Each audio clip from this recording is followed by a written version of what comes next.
All right, guys, so it's time for our fifth installment of Diary of a Wimpy Kid, The Last Straw. Remember, as we read this story in parts, we're looking for what we think the last straw is, and we're trying to come up with at least one supporting detail or something that happened in the story that led you to your prediction of what the last straw is. Remember, Miss Dina's last straw is focusing mainly on the front cover because of how he's dressed. I think that maybe his last straw has something to do with being embarrassed. He doesn't have on a lot of clothes, and it doesn't look like he's in a bathroom. So I would imagine being in your underwear any other place but the bathroom could be quite embarrassing. A lot of things have been happening for Greg at school, so we're just keeping track of what we think his last straw is. And Miss Zena just lost her page. Okay, here we are. So let's start. Wednesday. I was still really steamed at Dad for stealing our lunch treats, and I was planning on confronting him tonight, but Dad was in bed by 6, so I didn't get my chance. Dad went to bed so early because he was depressed about something that happened when he got home from work. When Dad was getting the mail, our neighbors from up the street, the Snellas, walked down the hill with their new baby.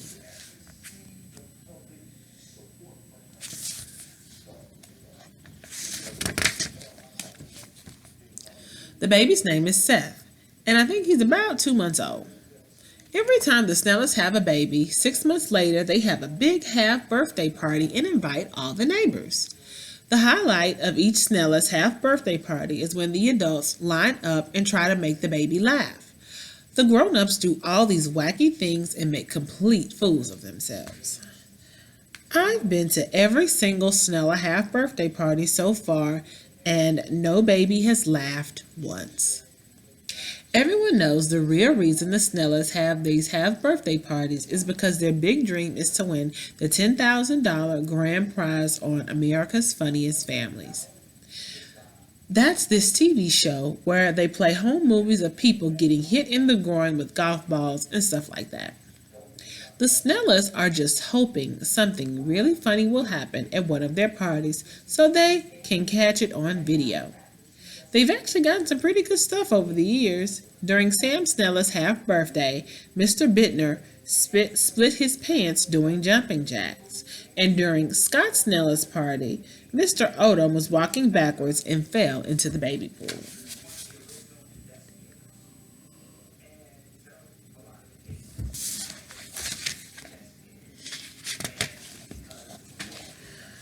The Snellas turned in those videos, but they didn't win anything. So I guess they're just going to keep having babies until they do.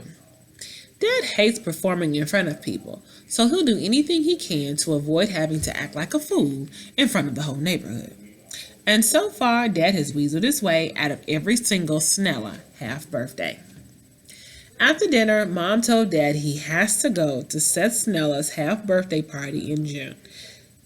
And I'm pretty sure that Dad knows this time his number is finally up. Thursday. Everybody at school has been talking about the big Valentine's dance that's coming up. This is the first year that at my school that they've actually had a dance, so everyone's excited. Some of the guys in my class were even asking girls if they would be their dates to the dance.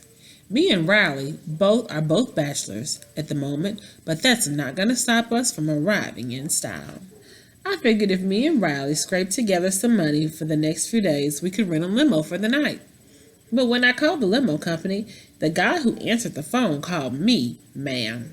So that pretty much blew any chance he had of getting my business.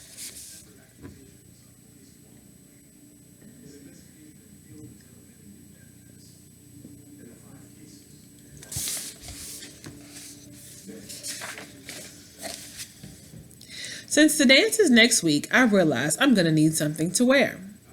I'm kind of in a pinch because I've already worn most of the clothes I got for Christmas, and I'm almost out of clean stuff to wear. I went through my dirty clothes to see if there was anything I could wear a second time. I separated my laundry into 2 piles, one that I could wear again, and one that would get me sent down to Nurse Powell's office for a lecture on hygiene. I found a shirt in the pile, number 1, that wasn't too bad, except it had a jelly stain on the left-hand side. So at the dance, I'll just need to remember to keep Holly Hills on the right side of me at all times. Valentine's Day. I was up late last night making Valentine's cards for everyone in my class. I'm pretty sure my middle school is the only one in the state that still makes kids give cards to one another. Last year, I was actually looking forward to the card swap.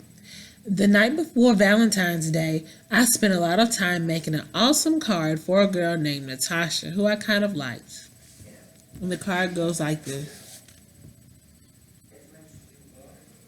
Beloved Natasha, for you a fire blazes in my heart, so strong that the embers alone could bring 1,000 hot tubs to boil. So intense that it causes snowmen everywhere to despair. Let the bonfire of my love wrap you in its warmth. Only your kiss could quench the flames that so consume me. To you I pledge my love, my desire, my life. Greg.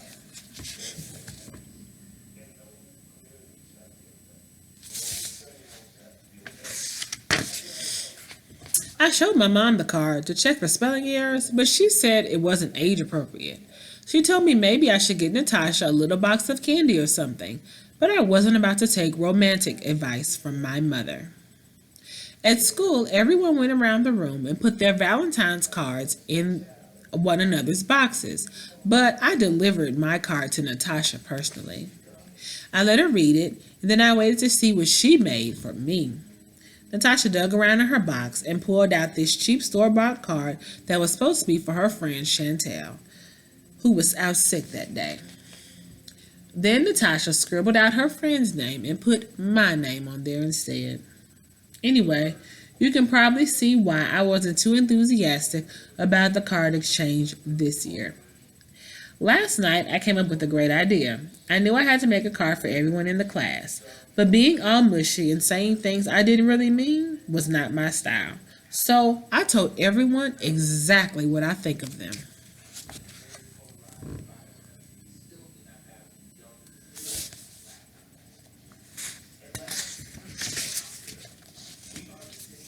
The trick was I didn't actually sign any of my cards. Dear James, you smell. A few of the kids complained about the cards to their teacher, Miss Reiser, and then she went around the room trying to figure out who sent them. I knew Miss Reiser would think whoever didn't get a card was the culprit, but I was prepared for that too, because I made a card for myself. After the card exchange came the Valentine's dance. The dance was originally supposed to be at night, but I guess they couldn't get enough parents to volunteer and chaperone. So they put the dance smack in the middle of the school day instead. The teacher started rounding everyone up and sending them down to the auditorium around 1. Anyone who didn't want to cop up the $2 for admission had to go down to Mr. Ray's room for study hall. But it was pretty obvious that for most of us, study hall and detention were the same thing.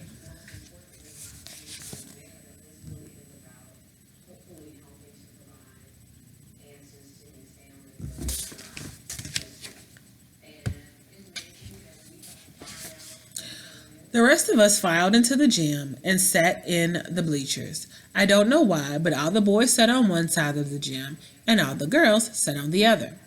Once everyone was in the gym, the teacher started the music. But whoever picked these songs is seriously out of touch with what kids are listening to these days. For the first 15 minutes or so, no one moved a muscle. Then Mr. Phillips, our guidance counselor, and Nurse Powell walked to the middle of the gym and started dancing. I guess Mr. Phillip and Nurse Powell thought if they started dancing, all the kids would come down to the floor and join them. All they really did was guarantee that everyone would stay in their seat. Finally, Miss Mancy, the principal, grabbed the microphone and made an announcement. She said that everyone in the bleachers was required to come down to the dance floor, and it would count for 20% of their PE grade. At that point, me and a couple of other boys tried to sneak down to Mr. Ray's room, but we got caught by some teachers who were blocking the exit.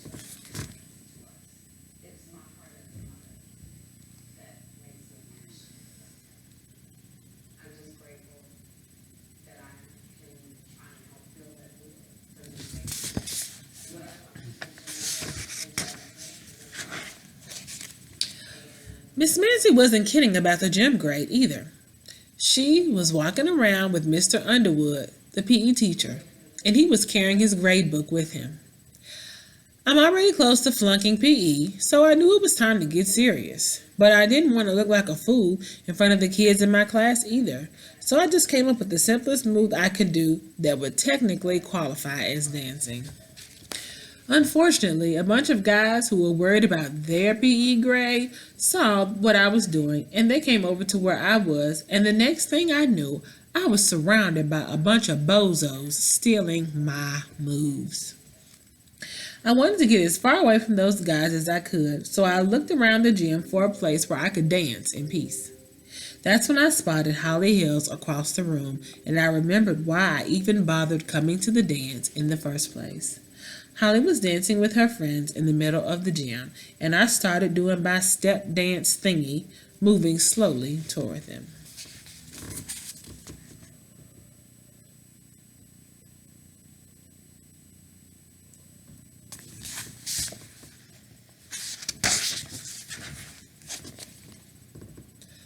All the girls were lumped together in one big pack, and they were dancing like professionals, probably because they spent all of their free time watching MTV.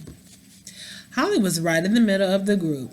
I kind of danced around the outside of the circle for a while, trying to find an opening, but I couldn't. Finally, Holly stopped dancing and went to get a drink, and I knew that was my big chance.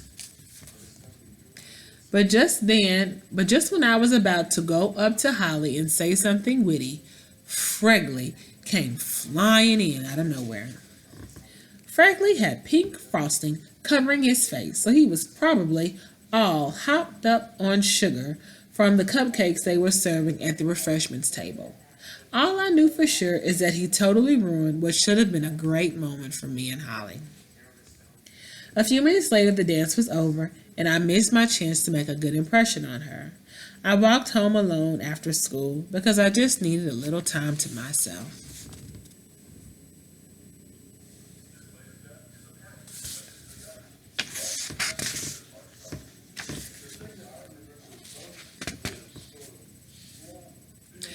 After dinner, Mom told me there was a Valentine's card out in the mailbox with my name on it.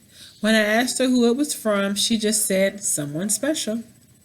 I ran out to the mailbox and got the card, and I have to admit, I was pretty excited. I was hoping it was from Holly, but there are at least 4 or 5 other girls at my school who I wouldn't mind getting it from either. The card was in a big pink envelope with my name written in cursive. I ripped it open, and here's what I found on a sheet of construction paper with a piece of candy tacked to it. It was Riley. Sometimes I just don't know about that boy. All right, we're going to stop right here. It's been about 15 minutes. I hope you guys enjoyed the 5th installment of Diary of a Wimpy Kid Last Straw. We're still waiting for clues as to what his last straw might be. He's had a lot of bad days in this book. So his last straw could be a number of things. His social life at school, I'm thinking, might be one, which all ties into this picture, especially if he's not at home on this picture, and he's definitely not in the bathroom. So he's already had he had all of his snacks are gone. He's failing a lot of classes, it sounds like. He's failing PE, and I think he's failing science, so that's not good. He didn't have a good time at the dance. His dad is trying to make him work out. Again, they have 1 bathroom and I believe 5 people in that house. I can't think of anything else, but you guys be sure to chime in and let me know and voice what you think his last straw might be. And until next time, you guys be well and be good.